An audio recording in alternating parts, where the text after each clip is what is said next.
Hello plus 1 class students. So next topic is VSEPR theory. VSEPR theory. V means valence, S means shell, E means electrons, and P means pair. So valence shell electron pair repulsion theory.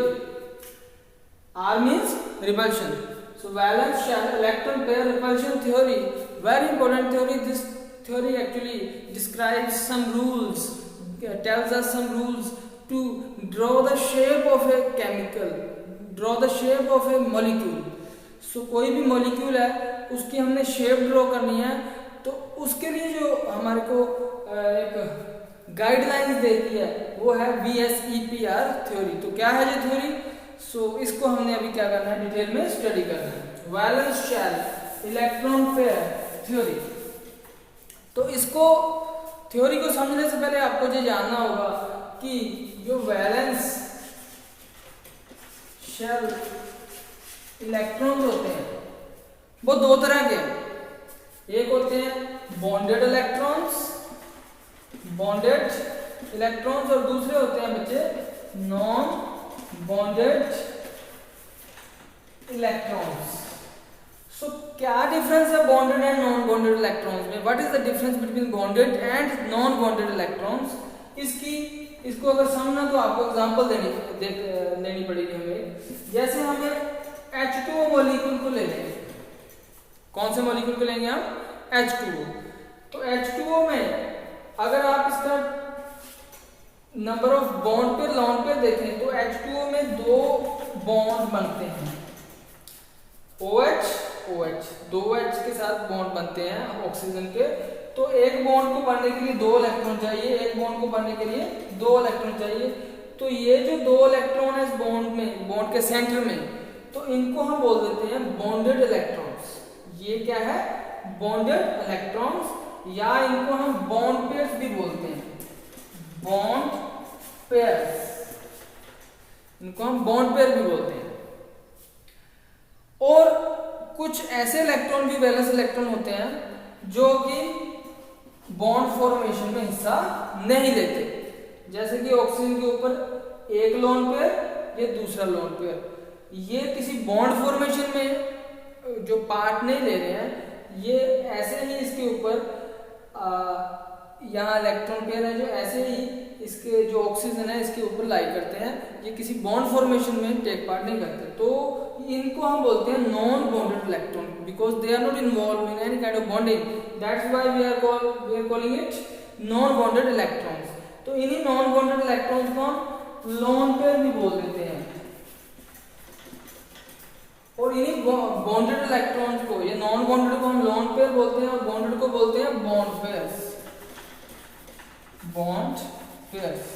So bond pair lone pair जो concept है ये आपको पता होना चाहिए, क्योंकि इस theory में काफी डिटेल में आएगा ये बॉन्ड पेयर्स का क्या है, लोन पेयर का क्या है, कैसे इनको अरेंजमेंट करना है हमने. तो इसके बारे में आपको पता होना जरूरी है. तो अब ये थ्योरी क्या बोलती है? ये थ्योरी हमें एक्चुअली डिफरेंट पॉइंट्स है वो देती है. उसमें जो लोन पेयर है, यहाँ बॉन्ड पेयर है, ये भी बॉन्ड पेयर है. चाहे बॉन्ड पेयर है चाहे लोन पेयर है, इन पे नेगेटिव चार्ज होता है बच्चों. चाहे बॉन्ड पेयर है चाहे लोन पेयर ऑफ इलेक्ट्रॉन्स है, इनमें क्या है? नेगेटिव चार्ज होता है. और ये एक दूसरे को रिपेल करते हैं. एक दूसरे को क्या करते हैं? रिपेल करते हैं, एक दूसरे को दूर हटाते हैं. क्यों? क्योंकि पेयर्स ऑफ इलेक्ट्रॉन्स हैं, ये चाहे लोन पेयर है चाहे बॉन्ड पेयर है, इन पे नेगेटिव चार्ज होता है. ये नेगेटिव क्लाउड होता है चार्ज का, नेगेटिव चार्ज का एक क्लाउड होता है इन पे. So negative repel each other. So molecule की शेप ऐसी बनती है, मॉलिक्यूल की शेप ऐसी होनी चाहिए कि इनमें जो रिपल्शन है वो मिनिमम हो. उसकी शेप हमने ऐसे लेनी है 3 डिमेंशन में, 2 डिमेंशन में, जिसमें भी वो शेप बनाएंगे उसकी वो ऐसी लेनी है ताकि ये जो लोन पेयर है एक दूसरे से बहुत दूर हो, ये बॉन्ड पेयर है एक दूसरे से बहुत दूर हो. तो मिनिमम रिपल्शन तभी होगी जब इनमें दूरी है वो बढ़ जाएगी, इनमें डिस्टेंस है वो बढ़ जाएगा. सो इस थ्योरी में ये पॉइंट्स हमें बताए गए हैं. तो इसके बाद ये अभी अप्लाई कैसे करनी है थ्योरी हमने, अब उसके लिए हमने क्या किया है, अलग अलग बच्चों एग्जांपल्स लेंगे। हमारे पास अलग अलग मॉलिक्यूल्स होंगे, ए बी 2 टाइप मॉलिक्यूल होगा, ए बी 3 टाइप होगा, ए बी 4 टाइप होगा, ए बी 5 टाइप होगा, ए बी 6 टाइप होगा। बड़े सारे अलग अलग टाइप के हमारे पास मॉलिक्यूल्स हैं, और उन अलग अलग टाइप्स के मॉलिक्यूल्स की अलग अलग शेप्स क्या बनेंगी, ये हमने डिटेल में क्या करना बच्चों, स्टडी करना है। तो उसके लिए हमें स्टार्ट करेंगे हम AB2 टाइप की। AB2 का मतलब ये है कि एक सेंट्रल एटम है, सेंट्रल एटम है, इसके अराउंड 2 क्या लगे हैं, B लगे हैं, इसके अराउंड क्या लगे हैं, 2 B लगे हैं। मैंने ऐसे ही इसकी शेप अपनी मर्जी से कुछ भी बना दी, लेकिन ये VSEPR थ्योरी के अकॉर्डिंग नहीं है, मैंने ऐसे बना दी। तो इसमें अभी जो मैं बताने वाला हूं उसमें सिर्फ बॉन्ड पेयर होंगे। Now I am going to explain the molecules and their shape, only those molecules which have only bond pairs, इनमें क्या होगा, सिर्फ बॉन्ड पेयर्स होंगे बच्चों, बॉन्ड पेयर्स होंगे। तो मान लो ये AB2 है, इनमें 2 बॉन्ड पेयर है, 2 बॉन्ड पेयर है। तो अब वेस्पर थ्योरी हमें बताती है, VSEPR थ्योरी बताती है कि ये बॉन्ड पेयर्स हैं, ये जितनी ज्यादा दूरी पे हो उतना ही ज्यादा अच्छा है। किसी भी ज्योमेट्री को, किसी भी शेप इसकी देने से पहले ये उतना अच्छा है कि जितना दूर हो सके उनको हटा देना चाहिए। क्यों? क्योंकि अगर ये पास में होंगे तो इनमें क्या होगा, रिपल्शन। अगर रिपल्शन होगा तो ये स्टेबल नहीं हो पाएगा molecule. So if a molecule have to get the maximum stability, so therefore the lone pair should be maximum apart, they should be maximum away from each other. तो ये होना बहुत जरूरी है इसके लिए। तो उसके लिए हमारी ज्योमेट्री क्या हो सकती है, फिर हम ऐसी ज्योमेट्री बना सकते हैं, ये ए ले लिया और एक बी हमने इधर ले लिया, दूसरा बी इधर ले लिया, एक लोन पेयर इधर, बॉन्ड पेयर इधर लगा दिया, एक बॉन्ड पेयर इधर लगा दिया। तो अब ये जो इनमें डिस्टेंस है वो 180 डिग्री का आ गया। यहाँ पे डिस्टेंस था 90 डिग्री का, सिर्फ ये पास में थी, अभी क्या है ये काफी दूर चलेगी, 180 डिग्री का डिस्टेंस आ गया। तो इसकी ज्योमेट्री क्या आ जाएगी, लीनियर आ गई है, एक लाइन में आ गई, इनकी ज्योमेट्री आ गई है वो लीनियर शेप या ज्योमेट्री आ गई है। तो AB2 टाइप के जो मॉलिक्यूल्स होते हैं उनकी ज्योमेट्री हमने इस तरह से करनी है। और दूसरे टाइप के मॉलिक्यूल्स होते हैं AB3, AB3, और जो मैंने अभी बताया उसकी एग्जांपल होगी BEF2। ए क्या है, B, और B क्या है, F। तो AB इसकी जो एग्जांपल है वो ये। तो इसके बाद आ गया AB3। AB3 की जो मॉलिक्यूल है AB3, इसकी एग्जांपल होती है BF3। तो BF3 में भी सेम केस है कि हमारे पास क्या है, एक बोरोन है, इसके साथ क्या लगे हैं, 3 F लगे हैं, B के साथ कितने F लगे हैं, 3 लगे हैं। तो इसमें जो ज्योमेट्री है, अगर इसको हम अपनी मर्जी से बना देंगे तो ये जो बॉन्ड पेयर है यहाँ पास में आ जाएंगे, ये बॉन्ड पेयर क्या आ जाएंगे, पास में आ जाएंगे। इसी केस को आप ऐसे भी AB3 करके बना सकते हैं, एक A B। तो अगर हम अपनी मर्जी से इसको ज्योमेट्री दे देंगे, शेप दे देंगे, तो ये इसके जो बॉन्ड पेयर हैं वो पास में आ जाएंगे, रिपल्शन होगा, जो स्टेबल नहीं हो पाएगा। इसलिए हमने ऐसी ज्योमेट्री देनी है ताकि ये B है मैक्सिमम दूरी पे चला जाए, या आप बोलो ये बॉन्ड पेयर है वो मैक्सिमम दूरी पे चले जाए। तो हमने ये इसको एक ट्रायंगुलर शेप दे दी, ट्रायंगुलर शेप दे दी, ये ट्रायंगुलर प्लेनर शेप है। इसमें अगर आप देखोगे एक बॉन्ड पेयर और दूसरे बॉन्ड पेयर का जो एंगल है 120 का है, यहाँ पे कम था, यहाँ पे मैक्सिमम एंगल है 120, 120, 120, 360 बन जाएंगे। तो मैक्सिमम पॉसिबल जो एंगल है वो हमने इनके बीच में रख दिया, और इनकी फिर जो शेप बनती है वो एक्चुअली इसकी शेप होगी, इस शेप में जो स्टेबल होगा मॉलिक्यूल, क्योंकि इसके जो बॉन्ड पेयर है वो काफी दूर है, इनके बॉन्ड पेयर है वो काफी दूर है। तो इस वजह से हमने इसको ट्रायंगुलर शेप है वो दे दी है, इसकी एग्जांपल है। ट्रायंगुलर शेप के बाद हमारे पास जो है AB4 type A B 4 time molecule की एग्जांपल है बेटे CH4। यहाँ C ले लो, बाकी क्या है H है। इनको हम अपनी मर्जी से शेप दे देंगे तो इनके जो बॉन्ड पेयर है वो पास पास में आ जाएंगे, तो रिपल्शन होगा जो स्टेबल नहीं हो पाएगा। इसलिए हमने क्या करना है, इनको मैक्सिमम दूरी पे रखना है।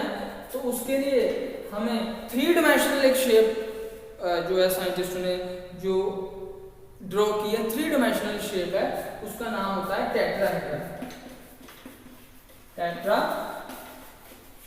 तो 3 डायमेंशनल शेप है, 3 डायमेंशनल टेट्राहेड्रल शेप है जो वो इसकी होगी।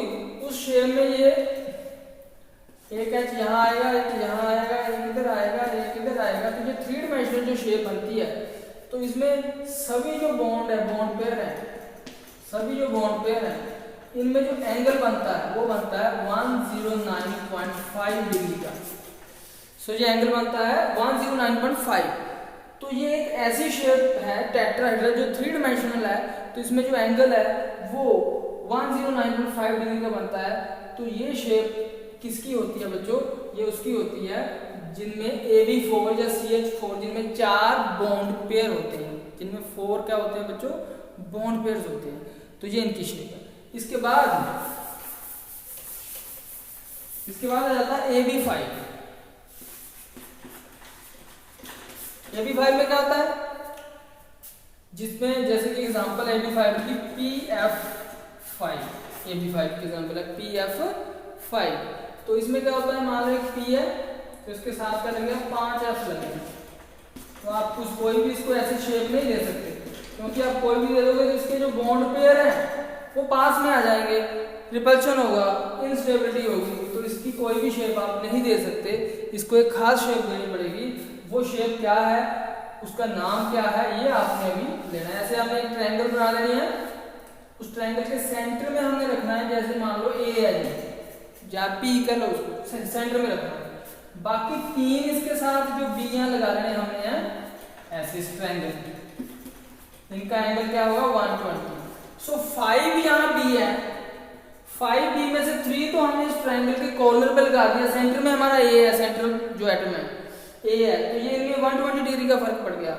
तो बाकी जो 4th वन है उसको हमने, अगर हम 3 डायमेंशन में समझे, ये तो एक प्लेन में है ट्रायंगल, अगला जो 4th वन होगा बॉन्ड वो इस साइड आएगा हमारी तरफ 3 डायमेंशन में, ऐसे इस साइड। अब इस साइड तो मैं इसको ड्रॉ कर नहीं सकता चौक से, तो मैं क्या करूंगा, ऐसे डैश के साथ ये एक आ गया। और एक ये जो बोर्ड है ग्रीन बोर्ड, इसके बैक साइड में, तो उसको मैंने ये शो कर दिया B। तो ये जो ऊपर वाला B है और नीचे वाला B है, ये एक हमारी तरफ है, एक पीछे की तरफ है। और ये कितना एंगल बना रहा है 90। ये कितना एंगल बना रहा है 90। जो 3 है जो ट्रायंगल वाले, ये 120 वो 90। अब इनमें फर्क है, ये जो ट्रायंगल वाले 3 बॉन्ड हैं, ये ट्रायंगल वाले बॉन्ड हैं, इनको बोलते हैं इक्विटोरियल बॉन्ड। इक्विटोरियल बॉन्ड कितने इक्विटोरियल बॉन्ड होते हैं? 3 होते हैं इसमें। इस ट्रायंगल में 3 इक्विटोरियल बॉन्ड है। और जो एक हमारी तरफ है बैक साइड में, ये जो 2 बॉन्ड है, इनका नाम होता है axial bond. Axial bond. So एक तो एक्सियल बॉन्ड होते हैं, एक तो क्या होते हैं यहाँ पे इक्विटोरियल बॉन्ड। इस पूरी ज्योमेट्री का एक नाम है, वो क्या है, ट्राइगोनल बाइपिरामिडल।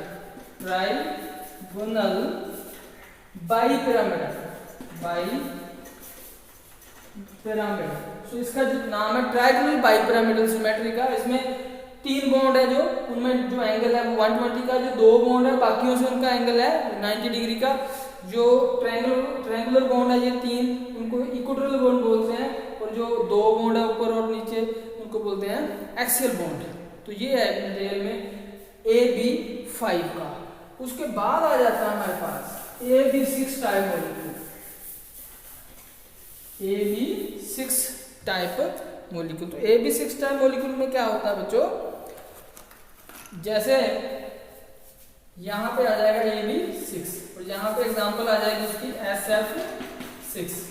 तो इसमें क्या होता है, बीच में सल्फर है, इसके साथ हमने 6F अरेंज करने हैं। तो उसके लिए यहां हम स्क्वायर बना लेंगे, 8F यहां कर देंगे, 8F इधर कर देंगे, 1F हम यहां कर देंगे, 1F यहां। ये एक ही प्लेन में 4 एफ रेंज हो गई, तो जो 5th एफ है वो हमारी तरफ आएगा। मान लो हमने उसको ऊपर की तरफ कर दिया, जो 6 था वो इधर आएगा, उसको हमने इधर कर दिया। तो इसका भी एंगल 90 डिग्री है, सभी के साथ आपस में मिलता है एंगल, अब 90 डिग्री है, तो सारे के सारे 90 डिग्री का एंगल बना रहे हैं। ये जो इस स्क्वायर के बीच में बॉन्ड है ये भी आपस में 90 90 90 90 360, और जो ऊपर हमारी तरफ जो इधर आएगा तो वो भी 90 डिग्री का एंगल बनाएगा। तो ये 90 डिग्री का ऐसे, इस जो ज्योमेट्री का नाम है इसका है ऑक्टाहेड्रल, ऑक्टाहेड्रल शेप है इसमें। तो ये एक बहुत ही इंपॉर्टेंट जो पॉइंट है। AB6 तक जो हमारे स्ट्रक्चर है उनके नाम क्या है, लीनियर है, ट्रायंगल है, टेट्राहेड्रल है, टेट्राहेड्रल, उसके बाद है triangle, bipyramidal and octahedral structures. तो ये इंपॉर्टेंट है इसमें। और ये हमारी BSEPR थ्योरी क्या बोलती है,